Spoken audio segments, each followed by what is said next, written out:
সকালে আমার বধূ গেল বটে, কিন্তু সকালে করে সে গেলে কি হবে? আমি তাকে একবারে দেখিতে পেলাম না। সকাল করে তো গোবিন্দ বেরিয়ে যায়, সকাল করে তো গরুর দল নিয়ে গোবিন্দ চলে যায় গোচারণে। আবার দেখুন আমার পরে যিনি আসবে তিনি সময় করে আবার গোচারণ থেকে গোবিন্দকে ঘর নিয়ে আসবে।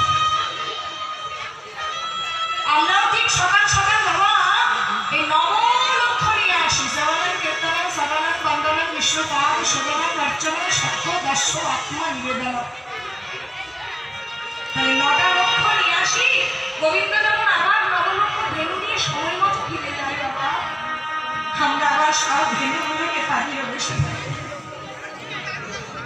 সব ধেনুগুলোকে হারিয়ে বসে যাওয়ার পথটা যে আমাদের বড় দেরি হয়ে যায়।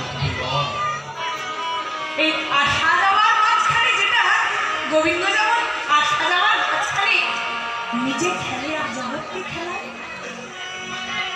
আমরা এই আসা যাওয়ার মাঝখানে খেলা করি। এই খেলাটাই হচ্ছে আমাদের কাছে নিছক খেলা। পড়া তুলিস না, যা বন্ধ কর। ভগবান খেলা খেললে সেটা হয় লীলা, আর আমরা খেলা খেললে সেটা শুধুই খেলা হয়ে যাবে। এই জীবনের একটা ক্ষুদ্র সময়, বেশি দিন তো সময় নয় না, আমাদের জীবনে